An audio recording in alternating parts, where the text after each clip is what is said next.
الرحمن الرحیم۔ شروع اللہ کے نام سے جو بڑا مہربان اور نہایت ہی رحم کرنے والا ہے۔ تمام حضرات سورہ فاتحہ اور درود پاک پڑھ لیجئے۔ اعوذ باللہ من الشیطان الرجیم، بسم اللہ الرحمن الرحیم۔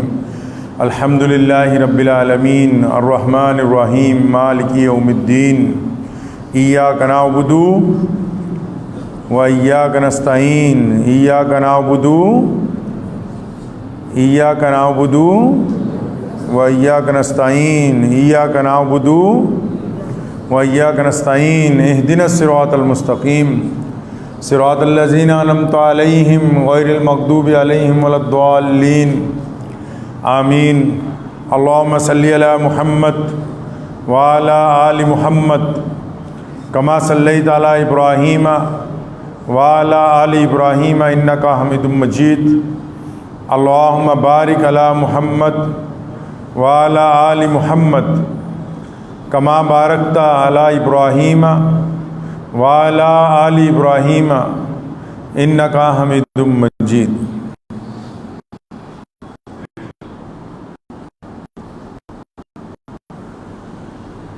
فنا فی اللہ کی مظہر میں بقا کا راز مضمر ہے۔ فنا فی اللہ کی مظہر میں بقا کا راز مضمر ہے، جنہیں مرنا نہیں آتا انہیں جینا نہیں آتا۔ ذی الحجہ کا مبارک مہینہ اور عید الاضحیٰ کا مبارک دن آنے والا ہے۔ پوری دنیا میں لوگ حضرت ابراہیم علیہ السلام کی یاد میں اس دن قربانی کرتے ہیں۔ بہت سارے لوگ اس بات سے واقف نہیں ہیں شاید کہ یہ دن ہم کیوں مناتے ہیں، اس دن کا فلسفہ کیا ہے، مقصد کیا ہے، کیوں منایا جانے لگا، فائدے کیا ہیں۔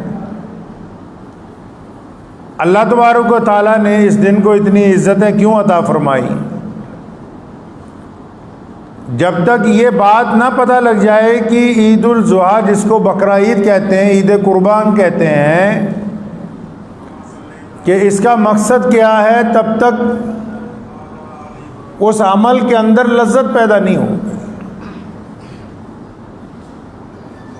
اور اگر اس کے فلسفے کو جاننا ہے تو ہمیں اپنے پیارے نبی حضرت محمد رسول اللہ صلی اللہ علیہ وسلم کی زندگی پڑھنی ہے۔ رسول اللہ صلی اللہ علیہ وسلم کی باتیں جو ہیں، جو احادیث کی شکل میں موجود ہیں، ان کا مطالعہ کرنا ہے۔ قرآن پاک کی ان آیات کو دیکھنا ہے جہاں اللہ تعالیٰ نے اس واقعے کا ذکر کیا ہے۔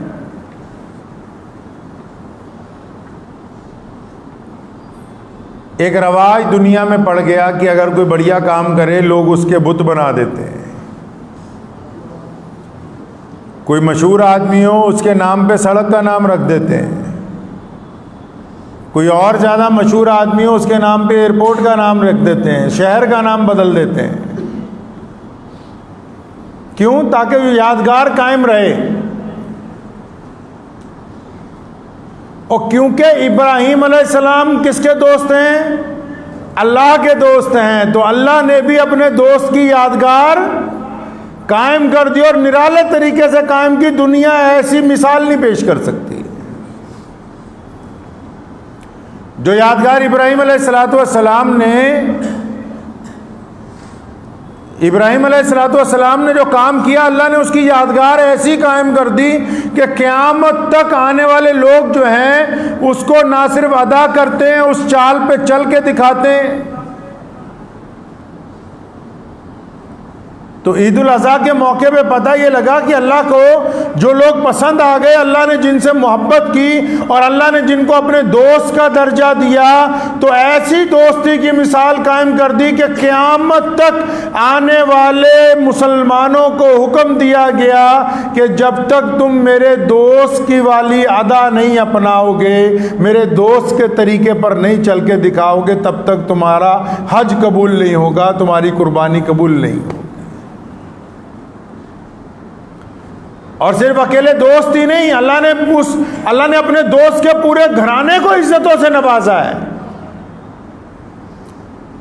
آپ حج کرنے کے لیے جائیں نا تو صفا اور مروہ دو پہاڑیوں کے درمیان، جن میں حضرت ہاجرہ اسماعیل علیہ السلام کی بھوک مٹانے کے لیے اپنے چھوٹے سے بچے کے دودھ کے حصول کے لیے، کچھ کھانے پینے کی چیزوں کے لیے بار بار دوڑتی تھیں، کبھی پہاڑی چڑھتی ہیں کبھی اترتی ہیں۔ تو اللہ تعالیٰ کو حضرت ہاجرہ کی یہ ادا اتنی پسند آئی کہ رسول اللہ صلی اللہ علیہ وسلم کو فرمایا، قرآن پاک میں کہا گیا اور حکم دیا گیا کہ یہ پوری دنیا کے انسانوں سن لو، غوث ہو، کتب ہو، ابدال ہو، نبی ہو، خاتم النبیین ہو، فرمایا کوئی آ جائے اب قیامت تک اگر کسی کو حج کرنا ہے، جب تک وہ ہاجرہ کی چال چل کر نہیں دکھائے گا اس کا حج قبول نہیں ہو سکتا ہے۔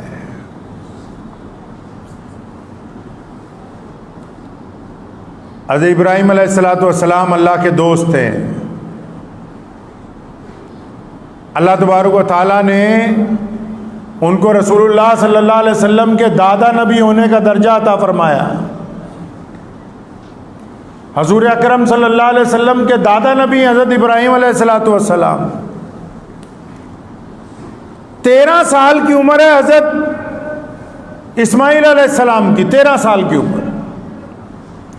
اب اس 13 سال کی عمر میں، اب آپ جب قرآن پاک میں قربانی کا فلسفہ پڑھیں گے نا، آج تو لوگ سمجھتے ہیں قربانی تو ایک بکرے کی قربانی ہے، قربانی ایک اونٹ کی، ایک بڑے جانور کی، کہ بس قربانی کی اور اس کا گوشت جو ہے لوگوں کو بانٹ دیا، قربانی کی، گوشت کھلا دیا۔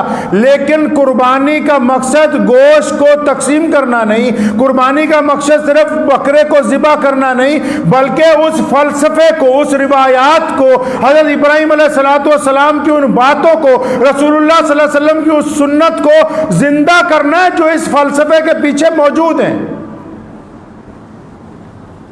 اب وہ کیا فلسفہ ہے جی؟ آپ اگر قرآن پاک کبھی پڑھیں، وہ قرآن پاک جو صرف آج بہت سارے لوگ مردوں کو بخشوانے کے لیے پڑھتے ہیں، اس کے علاوہ ضرورت محسوس نہیں ہوتی ان کو۔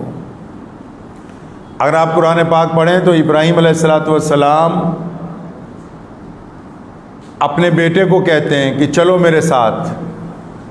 13 سال کی عمر حضرت اسماعیل علیہ السلام کی، اور یہ بھی یاد رکھیں کون ہے اسماعیل علیہ السلام؟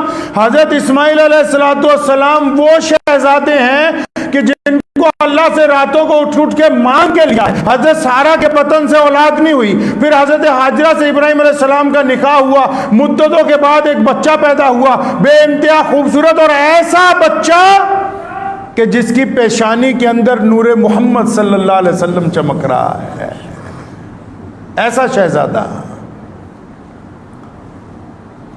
ابراہیم علیہ السلام نے اپنے 13 سال کے بیٹے اسماعیل علیہ السلام کو کہا کہ چلو۔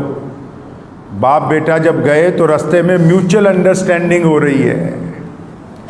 آج کل آپ نے سنا ہوگا نا، اکثر ماں باپ لڑ پڑتے ہیں آپس میں بچوں کے لیے، اکثر والد اور بیٹا لڑ پڑتے ہیں آپس میں۔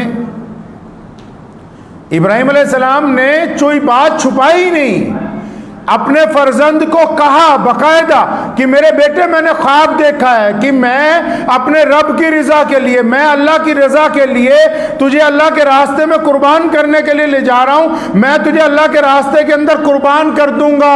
اپنے پتر کو کہا، بیٹے کو بڑی میٹھے انداز میں کہا، اور آپ اندازہ لگائیں کبھی قرآن پاک پڑھیں، ان کی یہ بات سننے کے بعد اسماعیل علیہ السلام کے تیور بدلے نہیں۔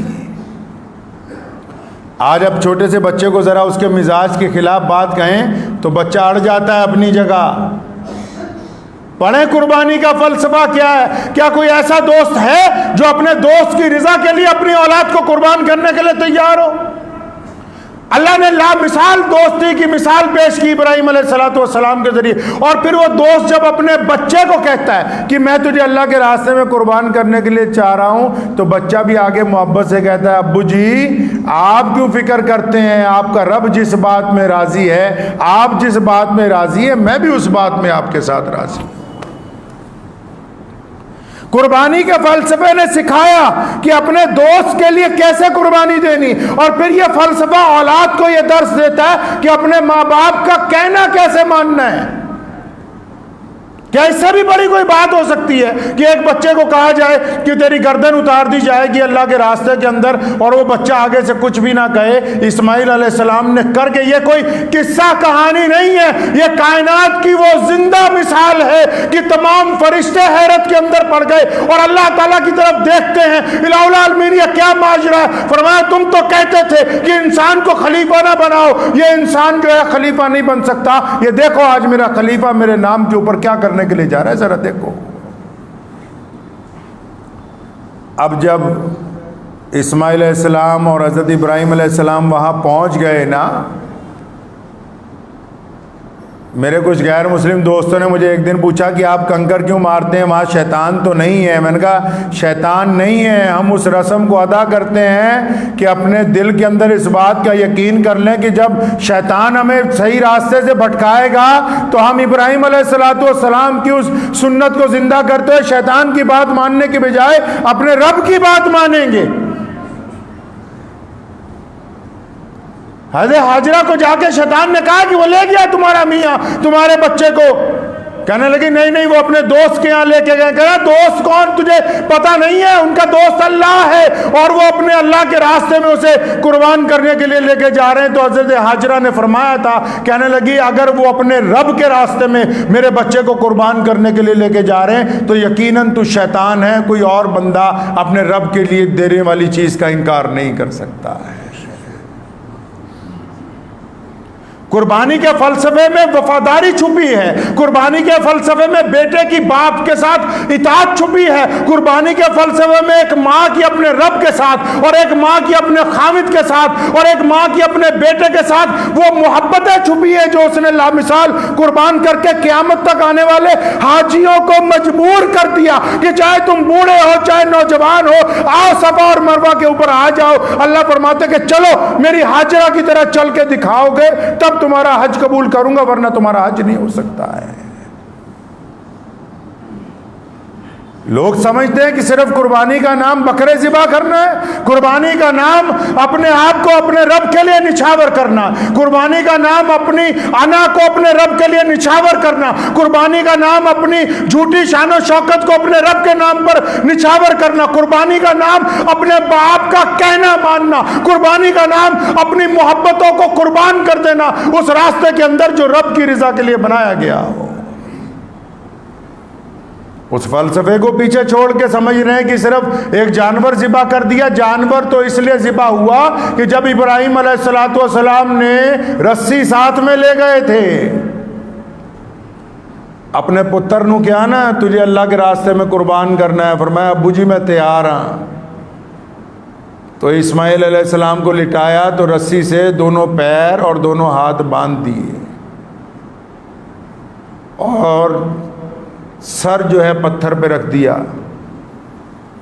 آنکھوں پہ پٹی باندھ لی خود ابراہیم علیہ السلام نے۔ جب چھری چلانے لگے نا اسماعیل علیہ السلام نے کہا ابا جی رکیے۔ اچانک حیران ہوئے، فرمایا بیٹا کیا بات ہو گئی؟ ابھی تو تم کہہ رہے تھے میں راضی ہوں۔ فرمایا سونے ابا جی میں تو اب بھی راضی ہوں، میں تو یہ کہنا چاہتا ہوں کہ یہ جو میرے پیر اور ہاتھ باندھے ہیں ان سے رسیاں کھول دیں تاکہ کل جب ہمارے بعد لوگ تاریخ لکھیں گے، جب ایک مصنف اتہاس لکھنے کے لیے جائے گا وہ یہ نہ لکھے کہ اسماعیل کے ہاتھ پیر باندھ کے اس کو قربان کیا گیا، وہ یہ لکھے کہ اسماعیل نے اپنے باپ کا کہنا مانتے ہوئے اپنے ہاتھ پیر کھلوا کے اللہ کے راستے کے اندر اپنی جان قربان کی تھی۔ تو ابراہیم علیہ السلام نے اپنے بیٹے کے ہاتھ پیر کھول دیے۔ ہے ایسی کوئی مثال؟ میوچل انڈرسٹینڈنگ آج ہوتی ہے کوٹھی خریدنے کے لیے، گاڑی خریدنے کے لیے، ٹھگی مارنے کے لیے، پکنک پہ جانے کے لیے کیا ایسی کسی ماں باپ میں میوچل انڈرسٹینڈنگ ہے کہ آؤ اللہ کے راستے میں قربانی دے دیں؟ کوئی ایسی مثال پیش کر سکتا ہے؟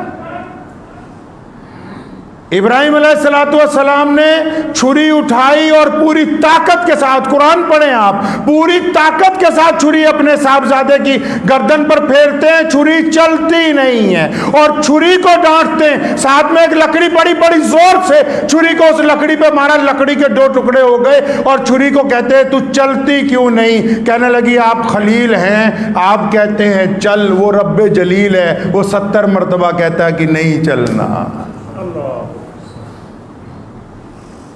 کہتا اور رب کہتا ہے کہ نہیں چلنا، آپ کہتے ہیں چل۔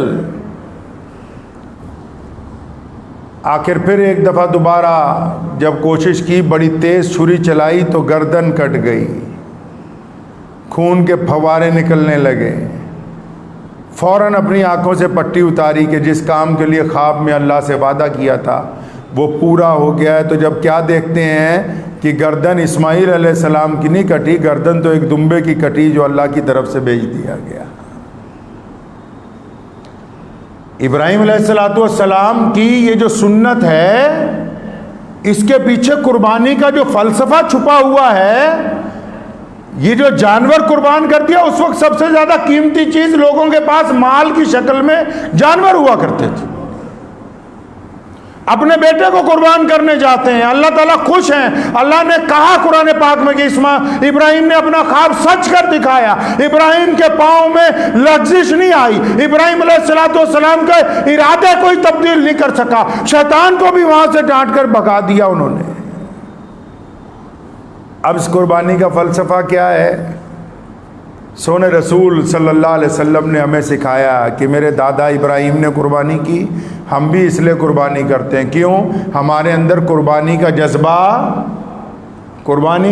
قائم رہے۔ قربانی کس بات کی؟ اپنے رب کے حکم پر چلنے کی۔ رب نے ہی تو کہا ہے کہ تم جھوٹ بولنا چھوڑ دو، رب نے ہی تو کہا کہ تم دوسرے کی ماؤں بہنوں بیٹیوں کی طرف غلط نگاہ سے نہ دیکھو، رب نے ہی تو کہا کہ سود نہ کھاؤ، رب نے ہی تو کہا کہ تم بے ایمانی نہ کرو، رب نے ہی تو کہا کہ تم پڑوسیوں کی مدد کے لیے ہاتھ بڑھاؤ، رب نے ہی تو کہا کہ تم ماں باپ کی اطاعت کرو۔ اللہ تعالیٰ کا حکم ہے کہ ابراہیم کے فلسفے پر چلنا ہے، ملت ابراہیم کو۔ علامہ اقبال نے کہا تھا نا، یہ فیضان کرم ہے، یہ مکتب کی کرامت ہے، سکھائے کس نے اسماعیل کو آداب فرزندی۔ آج کی جو قربانی ہے وہ ہم سے کیا مانگتی؟ اسلام نے قربانی ان لوگوں کے اوپر فرض کی ہے، جانور ان لوگوں پہ ذبح کرنا فرض کیا کہ جو مالدار ہیں، جو زکوٰۃ دیتے ہیں۔ اسلام کے 2 خلیفہ سیدنا ابوبکر صدیق اور سیدنا عمر رضی اللہ تعالیٰ عنہ جب خلافت کی مسند پر بیٹھے، اتنی غربت تھی کہ کپڑوں پر پیبند لگے ہوئے تھے۔ نہ ابوبکر صدیق رضی اللہ تعالیٰ نے اپنے دور خلافت میں کوئی قربانی کی ہے، نہ سیدنا عمر رضی اللہ تعالیٰ نے اپنے دور خلافت میں کوئی قربانی کی ہے۔ پتہ ہے آپ کو؟ کیونکہ رواج نہ پڑ جائے، غریب آدمی سوچے کہ میں کیسے کروں گا۔ ان کو حکم دیا جو روز گوشت کھاتے ہیں، ان کو حکم دیا جو زکوٰۃ دیتے ہیں، جن کو اللہ نے دولت مند بنایا ہے۔ اور باقیوں کا کیا حکم ہے؟ باقیوں کو حکم ہے کہ اس قربانی کے فلسفے پر چلنا ہے۔ رسول اللہ کا حکم ہے کہ ہم نے ابراہیم علیہ السلام کے فلسفے کو زندہ رکھنا ہے۔ یہ بھی کہہ سکتے تھے کہ یہ میری سنت ہے، لیکن فرمایا نہیں، یہ میرے دادا ابراہیم علیہ السلام کی سنت ہے۔ پتہ لگا محمد الرسول اللہ چاہتے کہ ابراہیم علیہ السلام کا فلسفہ زندہ رہے۔ اس ملک کی جنگ آزادی کو دیکھیں، 150 سال مسلمانوں نے انگریز کے خلاف قربانیاں دی ہیں، ہماری ان قربانیوں کا فلسفہ عید الاضحیٰ کے ساتھ جڑا ہوا ہے، بقرہ عید کے ساتھ جڑا ہے۔ ہمیں ہمارے دین نے سبق دیا ہے کہ تم نے اللہ کے راستے کے اندر قربانی دینی ہے۔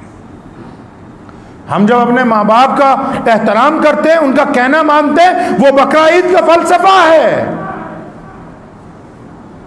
ہماری بیوی جب کسی نیک کام میں ہمارا ساتھ دیتی ہے، وہ حضرت ہاجرہ اور ابراہیم علیہ السلام کا وہ فلسفہ ہے جس کو حضور صلی اللہ علیہ وسلم نے ادا کرنے کا حکم دیا ہے۔ ہمارے بچے جب ماں باپ کا حکم مان کے کہتے ہیں کہ ہم اللہ کے راستے میں جائیں گے، ہم قربان ہونے کے لیے تیار ہیں، ہم محنت کرنے کے لیے تیار ہیں، ہم اپنی انا چھوڑنے کے لیے تیار ہیں، ہم اپنا تکبر چھوڑنے کے لیے تیار ہیں، یہ فلسفہ ہے حضرت اسماعیل علیہ السلام کا۔ اللہ نے خود نہیں کہا کہ تمہارا جانوروں کا گوشت اور خون ہمارے تک نہیں پہنچتا؟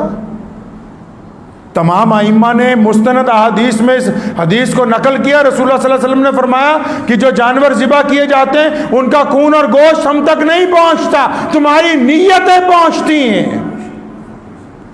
کیا نیت ماں باپ کی اطاعت ہے؟ کیا نیت ماں کی فرما برداری ہے؟ کیا نیت بھائیوں کے ساتھ صلہ رحمی ہے؟ کیا نیت پڑوسیوں کے ساتھ محبتیں ہیں؟ کیا نیت مانگنے والے کو دینے کی ہے؟ کیا نیت دوسروں کی آنکھوں میں شرم و حیا ڈالنے کی ہے؟ کیا نیت دوسرے کی بہن بیٹی کی عزت کو برقرار رکھنے کی ہے؟ اگر نیتیں اچھی ہیں تو پھر یہ قربانی قبول ہے، اگر نیتیں خراب ہیں تو پھر قربانی قبول نہیں ہے۔ یہ کس نے کہہ دیا کہ بس ایک بکرا ذبح کرو قربانی قبول ہو گئی؟ اللہ فرماتے ہیں انما الاعمال بالنیات کما قال النبی صلی اللہ علیہ وسلم، فرمایا رسول اللہ نے کہ ہم تو بندے کی نیت دیکھتے ہیں۔ آج کل تک کئی ایسے ہے بکرا ذبح کرن گے تے فریج بھی چھوٹا پی جاتا، بڑا فریزر لے آگے سارا ہی رکھ لینا ہے۔ جانور اس لیے ذبح کرتے ہیں کہ ان لوگوں تک اچھا فوڈ پہنچے، اچھا کھانا پہنچے جو ترستے ہیں اچھے کھانے کو، اس لیے نہیں ذبح کرتے کہ اس کے سارے حصے ہم ہی رکھ لیں۔ اس لیے کرتے ہیں قربانی کہ اللہ نے ہم کو مال دیا ہے تو ہم ان لوگوں تک پہنچائیں بہترین کھانا جن کو نصیب نہیں ہے۔ قربانی کا فلسفہ یہی ہے کہ ہم میں کرنا چھوڑ دیں، ہمارے اندر جو تکبر ہے اس کو بھی ذبح کرنا ہے، ہمارے اندر جو جھوٹی انا ہے اس کو بھی ذبح کرنا ہے، ہمارے اندر جو جھوٹی شان و شوکت ہے اس کو بھی ذبح کرنا ہے۔ یہ جو عادت پڑی ہے کہ ہر کام کرنے کے بعد فیس بک پہ ڈالنا ہے کہ ہم نے 10 کلو کی آٹے کی تھیلی ایک غریب عورت کو دے دی، یہ جو غرور ہے اس پہ بھی چھری پھیرنی ہے جب تک یہ گردن نہ جھک جائے۔ پڑھیں قرآن پاک، فرمایا ابراہیم اور اسماعیل نے اپنی گردنیں جھکا دیں اپنے رب کے آگے۔ ایک گردن نے جڑا تون چ سریا پھسیا ہوا ہے کہ میں تو 20 بکرے قربانیاں کرنی ہے، 25 کرنی ہے، لوگوں کو پتہ ہونا چاہیے، وہ قربانی نہیں ہونی۔ قربانی تب ہوگی جب آپ اپنے سے غریب کے ساتھ جھک کر ملیں گے، جب آپ اپنی آواز کو اپنے ماں باپ کی آواز سے نیچی رکھیں گے۔ یہ کس نے سمجھا دیا کہ صرف جانور قربان کرنے سے بقرہ عید کا مقصد پورا ہو جائے گا؟ اپنی انا کو، اپنے تکبر کو، اپنے غرور کو، اپنی جھوٹی شان و شوکت کو، اپنی دولت کو، اپنی ان بے حیا آنکھوں کو، اس بدتمیز زبان کو جب تک آپ لگام نہیں ڈالیں گے، جب تک اس کو اللہ کے راستے کے اندر قربان نہیں کریں گے، جتنے مرضی بڑے جانور قربان کر لیجئے کوئی قربانی قبول نہیں۔ اکثر میں کہا کرتا ہوں اپنے دوستوں کو کہ لوگ کہتے ہیں نماز کے لیے وضو ضروری ہے، نماز کے لیے وضو ضروری ہے، اور نماز کے لیے قبلے کی طرف منہ ہونا ضروری ہے، کہتے ہیں نماز کے لیے امام بھی بہت ضروری ہے۔ تو اگر نماز کے لیے یہ چیزیں ضروری ہیں تو نماز کے لیے ماں باپ کی اطاعت بھی ضروری ہے، نماز کے لیے بیوی کے ساتھ رضامندی بھی ضروری ہے، نماز کے لیے بھوکے پڑوسی کے گھر میں کھانا پہنچانا بھی ضروری ہے۔ یہ کس نے فلسفہ سکھا دیا کہ لوگوں کے دلوں کو تکلیف پہنچاؤ، بولو ہم قربانی کر رہے ہیں؟ یہ زبان قربان نہیں ہوتی جو چپ ہو جائے دوسروں کے دل کو تکلیف پہنچانے سے، کون سی قربانی ہے؟ دوسروں کو دکھانے کے لیے قربانی ہو رہی ہے کہ جی ہم 2 لاکھ کا بکرا لے آئے، 5 لاکھ کا لے آئے ہیں، کہ جی اس بکرے پہ اللہ کا نام لکھا ہوا ہے، اس کے لیے اس کی قیمت 10 لاکھ روپے ہے، اور یہ جو حافظ قرآن جن کی چھاتی کے اندر قرآن پورے کا پورا محفوظ ہے ان کی تنخواہ 10,000 روپے ہے، تو اس وقت تمہیں شرم و حیا نہیں آتی ہے؟